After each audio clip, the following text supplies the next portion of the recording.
এক বছর পরে একটা ঈদ গেল, ঈদের মধ্যে কোনো মার্কেট করা হয়নি, মার্কেটের যাওয়াও হয়নি। তাই আজকে আমার পাশের বাড়ির বাস্তিরা বলতেছে আপনি তো কোথাও যান না, চলেন আজকে আমার সাথে মার্কেটে যাবেন, আমি কিছু জামা কিনবো, কাকি আপনি পছন্দ করে দিবেন। তাই জন্য চলে গেলাম, ঘোরাঘুরিও করা হলো বাচ্চাদের দুইটা নিয়ে আর একটা বাস্তিকে নিয়ে কেনাকাটা করতে। ওইখান থেকে বাহিরে কিছু দেখলাম, দোকানপাটে কিছু পছন্দ হয় না, দুইটা হিজাব না পছন্দ হয়েছে কিনছে। এখন যাবো উপরের মার্কেটে, মানে 2 তলা 3 তলা মার্কেটে যাব, ওইখানে মেয়েদের সুন্দর সুন্দর টপস পাওয়া যায়, সেই টপস কিনবো। ওই আবার একটু টপস পরতে পছন্দ করে, ছেলেদের মতো সাজগোজ করতে ওর ভালো লাগে, মডার্ন মডার্ন ড্রেস পরতে ভালো লাগে, যেহেতু ছোট মেয়ে সেই জন্য 2-3টা টপস কিনেছি। আসলে ওটা দেখাতে পারিনি, ওইখানে অনেক মানুষ ছিল, তাই ভিডিও করতে একটু আনইজি ফিল হয়েছে, লজ্জা লজ্জা লাগছে। যাই হোক, এখন আবার নেমে চলে যাচ্ছি, বাসার দিকে রওনা হব। এই তো এখন ঘুরে ঘুরে একটু ভিডিও করতেছি আর নামতেছি। এই যে ঘোরাঘুরি করলাম, বাচ্চাদেরকে কিছু খাওয়াইনি, কারণ আমার কাছে টাকা ছিল না, যা টাকা ছিল ওদেরকে ভাড়া দিয়ে নিয়ে গেছি, গাড়ি ভাড়া দিয়ে আসলে খাওয়াতে পারলাম না। তাই চিন্তা করতেছি বাসায় যাইয়া কিছু একটা বানায়া দিব। বাসায় কিচ্ছু নাই, শুধু আটা আছে আর ইস্ট আছে, সেই ইস্ট দিয়া আটা দিয়ে কিছু একটা গুলগুলার মতন করে বানাইয়া খাওয়াবো। আসলে ছোট মানুষ তো, ওদেরও তো মন চায় খেতে, নিজের কাছে টাকা নাই, তাতে কি হয়েছে, এটা কি আর ওরা মানে। তারপরে ঘোরাঘুরি শেষ করে এখন যাব। রাস্তা দেখেন কি ফাঁকা, কোনো মানুষজন নাই, কিচ্ছু নাই, একদম ফাঁকা। হাঁটতে চলতে মার্কেট করতে এতটা শান্তি লাগলো, সত্যি খুবই ভালো লাগলো। এখনকার যুগে এত ফ্রি রাস্তা পাওয়া যায় না, এত ফাঁকা রাস্তা। আর কোর্টের সামনে দিয়ে যাইতেছি, সেদিক দিয়ে একটু ভিডিও করে নিলাম। জেলা কারাগার আছে, কোর্ট আছে, সব কিছু আছে এখানে, সেগুলো দিয়ে একটু দেখতে ভালো লাগলো। সবুজ শ্যামল এলাকা, একটু ভিডিও করে নিলাম। আপনারা বলবেন প্লিজ আমাদের এই এলাকাটা, এই শহরটা কেমন লাগলো। আসলে নিজেদের এলাকা নিজেদের শহর তো ভালো লাগবেই, আপনাদের কাছে কেমন লাগলো প্লিজ কমেন্টে জানাবেন। সবুজ শ্যামল, রাস্তাঘাটে কোনো মানুষ নাই, একদম নীরব, আসলে কোনো আওয়াজ নাই, কোনো মানুষের জ্যামজট নাই, ঘামের গন্ধ নাই, সত্যি এক অসাধারণ। আমরা রাস্তা দিয়ে ঘুরে গেলাম, আসলে বুঝতে পারি নাই এত এত ফ্রি হবে রাস্তাটা। চলে আসছি বাসার কাছে, এটা আমাদের বাড়ির সামনে রাস্তায়, যে রুমে ঢুকে গেলাম। এই তো দেখেন ড্রেস কিনছি, 2টা টি শার্ট এক রকমের, দুইটার সাথে ওড়নার, এটা টপ।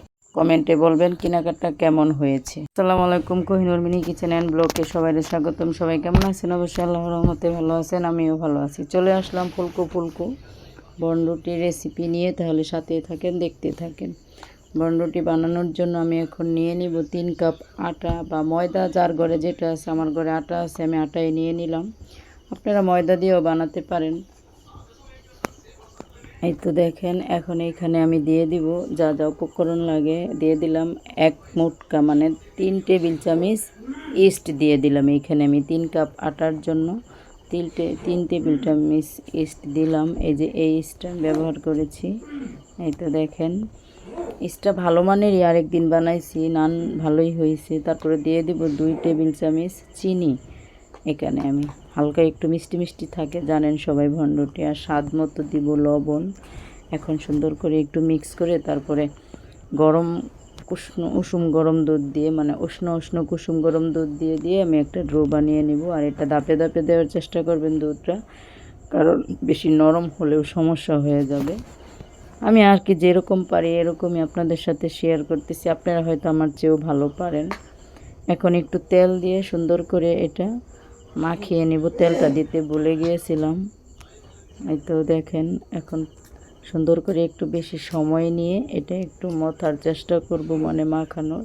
তারপরে সুন্দর করে একটু গুল্লু গাল্লু করে একটু উপরে সয়াবিন তেল মেখে এটা ঢাকনা দিয়ে 2-3 ঘন্টার জন্য রেস্টে রেখে দিব। 2 ঘন্টা রাখলেই হয়, কারণ সময় থাকলে একটু বেশি, সেদিন আমার 2 ঘন্টাই হয়েছিল। এখন উপর দিয়ে একটু তেল দিয়ে দেবো, না হলে উপরে কিন্তু শক্ত হয়ে যাবে। তো দেখেন, এখন একটা স্টিলের প্লেট দিয়ে আমি ঢাকনা দিয়ে এক সাইডে রেখে দিব। ফিরে আসলাম 3 ঘন্টা পর। এই তো দেখেন ফুলে ডাবল হয়ে গেছে, কি সুন্দর দেখছেন একদম।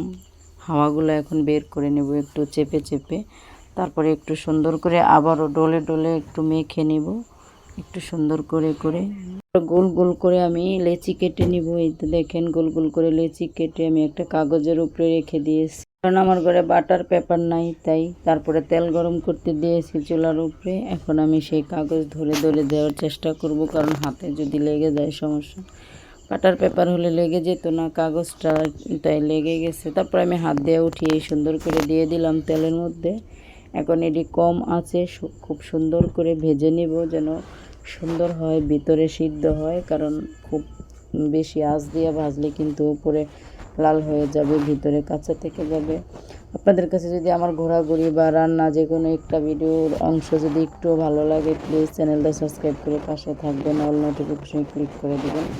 আর যে সাবস্ক্রাইব করেছেন তাকে অসংখ্য ধন্যবাদ। যে কারণে প্লিজ সাবস্ক্রাইব করে লাইক দিয়ে পুরো ভিডিওটা দেখে কমেন্ট করে যাবেন। এই তো দেখেন আমি খুব কম আছে আস্তে আস্তে জাল দিয়ে আমি কিন্তু এটা খুব সুন্দর করে ভেজে নিচ্ছি। তো দেখেন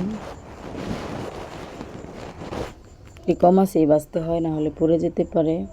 এটা খেতে বন্ধুরা খুবই খুবই সুস্বাদু হয়েছিল, অনেক মজা হয়েছিল। আমি 8 পিস বানিয়েছিলাম, আমরা 4 জন মানুষ। আমার ছোটো বাচ্চাই খায় না, আমরা বড়রাই খেয়েছি। এগুলো খাওয়ার পর আর রাত্রে ভাত খেতে হয়নি। খুবই খুবই সুস্বাদু একটা খাবার হয়েছিল, আসলে স্বাস্থ্যকর খাবার। ঘরে সবসময় উপকরণ থাকে না, তাহলে কিন্তু বাচ্চাদেরকে বানায় দিতেই পারি, যে এরকম পারি ওরকমই দিব। আসলে আমাদের মতো মানুষের ঘরে তো অল টাইম কিছু থাকে না, যখন থাকে তখন চেষ্টা করি বাচ্চাদের মুখে একটু হাসি ফোটানোর জন্য। চেষ্টা করি যে ওরা একটু খুশি থাক, খেয়ে মনটা ভরুক। কিনা জিনিস তো আর এত পেট ভরে খাওয়া যায় না, আর যাদের টাকা আছে তারাই খেতে পারে। আমাদের মতো মানুষ তো যে কোনো কিছু কিনা পেট ভরে খাওয়ার মতন সুযোগ হয় না। আমি একবার ভেজে উঠিয়ে নিয়েছি, এখন আবার দ্বিতীয়বার দিতেছি, তিনটা দিচ্ছি এর আগে। এখন দেখি কয়টা দেওয়া যায়। প্রথম 4 পিস না 5 পিস একটু বড় সাইজের করেছি, তারপরে 2-3 পিস একটু হালকা ছোট সাইজ করেছি, সব মিলে 8-9 পিস হয়েছিল। এগুলো এই যে আমি জালনিতে করে দিছি, তার জন্য বন্ধুরা একটু ডিজাইন হয়ে গেছে। আর প্রথমগুলো তো একদম ফুলে বনরুটির মতনই হয়েছে, খুব সুন্দর হয়েছে খেতে, কিন্তু ভালোই লাগছিল, তাই আপনাদের সাথে একটু শেয়ার করলাম।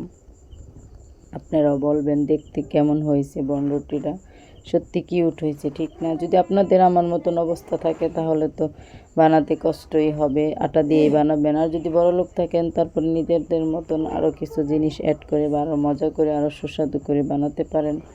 আসলে আমার কাছে যেটা আছে যা আছে আমি এটা দিয়ে সুন্দর করে বানানোর চেষ্টা করছি, বাচ্চাদের সামনে দেওয়ার চেষ্টা করছি। তারপর আমার বাচ্চা এগুলা খেয়ে খুবই খুবই খুশি হয়েছে। কিছু যে কিনা দিন এই বাইরে যায় ও ভুলেই গেছে, আসলে ছোট মানুষ তো বুঝছেন, খাওয়ার জিনিস পেলে লোভে সব কিছুই ভুলে যায়। এই তো আমার ফাইনাল লুক। তাহলে সবাই ভালো থাকেন, সুস্থ থাকেন, আমাকে সাপোর্ট করবেন, প্লিজ আমার পাশে থাকবেন, লাইক কমেন্ট শেয়ার করবেন আত্মীয় স্বজনের কাছে একটু। আবার দেখা হবে পরের ভিডিওতে। আসসালামু আলাইকুম, ভালো থাকেন, আল্লাহ হাফেজ।